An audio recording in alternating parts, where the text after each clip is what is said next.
than in-person questions. Anyone wants to go ahead and get started?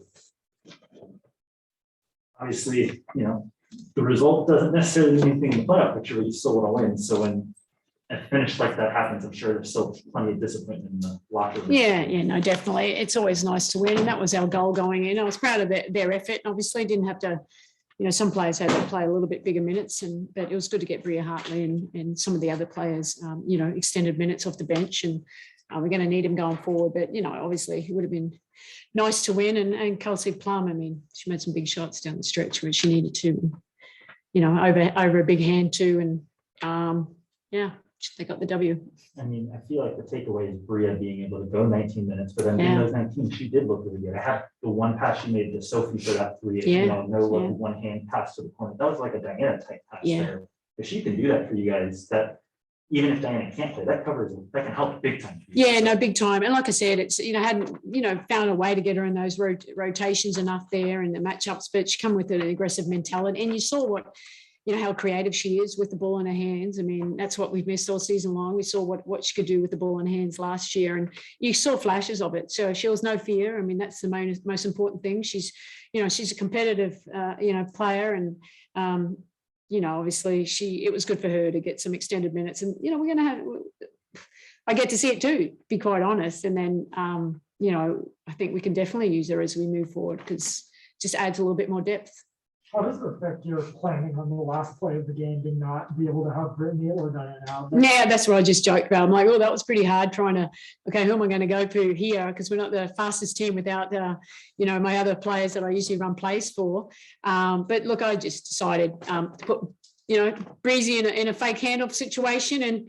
And Park came over and gave her a really good block, but it was there. She was kind of open. That was a really good block, really, quite honest. I mean, there's opportunities there. So, but like I said, we decided we weren't going to, we like to win, but we're not going to risk putting anyone else in to win. There's no temptation whatsoever to maybe say, hey, Stella, you want to go? No, they've warmed down. I didn't want to put them in those situations. Not fair for the players out there as well. So, I thought we did some things a little bit better tonight. And like I said, it's, we want to win, but it doesn't mean anything, to be quite honest, but more than our ego than anything, just trying to beat another team. Does it help to take positives away? I mean, 14 threes tied with how you guys were 7 of 9, I think, at the end of the first quarter. Yeah. Does it maybe in a game where you kind of know, the playoffs are here, we can like it, does it make it easier to take the positives away from the loss that way? Yeah, without a doubt. Like I said, I thought we showed some good signs today, and it was our shooting. I mean, they were going under a lot of screens and we were making shots.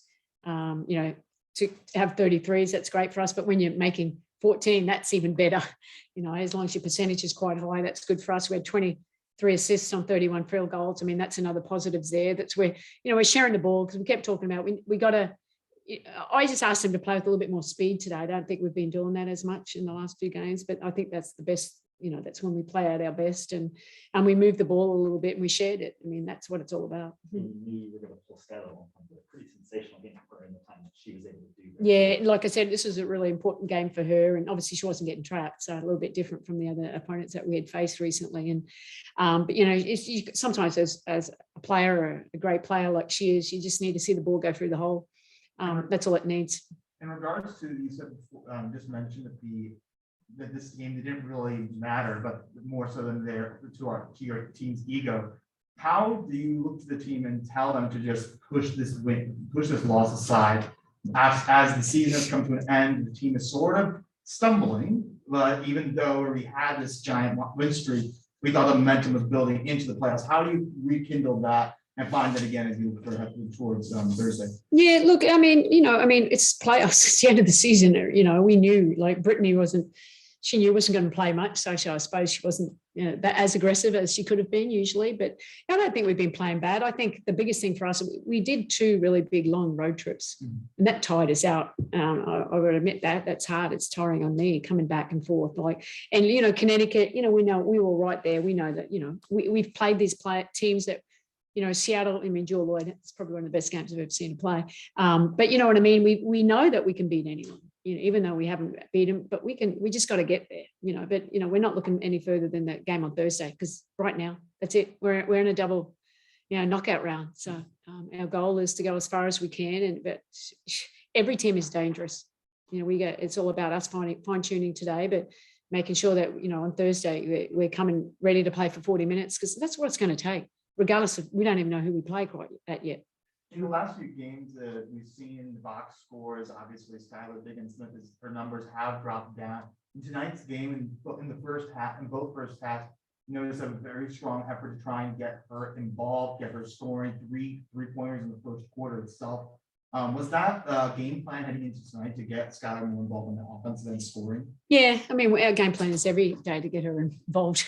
We put the ball in her hands. She's a great playmaker, but a little bit more now. We try to, we put a few different sets out there to see if they could work, and it was effective for her. And just, as I said, Sky, just playing with, stay aggressive. That's all you can do. Stay aggressive. And she did that tonight, so it was good. She had 7 assists as well. So it wasn't just her scoring. She's been really good at, dishing out, facilitating easy baskets for others as well. So, it's good confidence boost for her going into the playoffs. And obviously, without Diana there, more pressure on her to create and everyone else to create those. Yeah, no, definitely. But, Shay's been good. It's great to have Bria Hartley back. I mean, you need playmakers out there. Sophie and Kia, that's not their forte. That's, they play a little differently, but you need playmakers, and most teams, the really effective ones have playmakers that can create plays, not just make, for themselves, but for others as well. Do you expect Diana to be back Thursday? Yes. With the first round in particular, you'll have Diana back, you'll have Brittany back. You guys have, as Phoenix, and when you've been in charge, actually done well in these first and second round games, but it's just BG and Diana who've been here at this point. Is that kind of something you need to teach them, kind of hey, this is how we approach things and this is how we expect to do in these games? No, we're an experienced team. It's more like we show respect for our opponent, but it's more about our preparation to make sure that we're ready to go, and, we're clear on how we want to play, but we have to still be ready to make adjustments. And, they're the teams that usually win are able to do that within a game and be effective. And like I said, being able to play extra players tonight, like I said, getting Bria going, and that's good for us. It's going to be really important for us heading into the playoffs. Olivia, we'll go over to Zoom for one more. Oh, okay. We're going to go to Mark Carlisle. Hi, Sandy. So it looks like Washington has lost. After we're done here, you're going to be watching the Sparks game? Yes, probably. And do you have any preference in how that outcome goes? It is what it is now, Mark. I mean, It's we're going to down. play whoever they tell us to play. So it's either LA or New York. And so these final 3 games coming against some of the top talent in the league, how does that, facing that kind of team prepare you guys to go into the playoffs? Oh, really well. You want to, they're the best of the best. And we know that we're close. Like I said, I always say the teams with most success is staying healthy. Unfortunately, we lost Diana for those games, so it would have been nice to have her. But playing good basketball and having a bit of luck, and that's what it comes down to. But I think it was a good hit out for us today. Like, I feel confident in the team with what we did and the extra pass that we were making. And for most of the part defensively, I thought we did a good job. But we know the playoffs go to a whole nother level, and we have an experienced team. We're going to have to bring that experience. I couldn't quite hear, but you said you do expect Sandy on Thursday, or excuse me, Diana on Thursday. Yeah, I'm not playing. That'd be sad. Yeah, Diana, I do expect Diana. Okay, thank you. I mean, No, not anymore.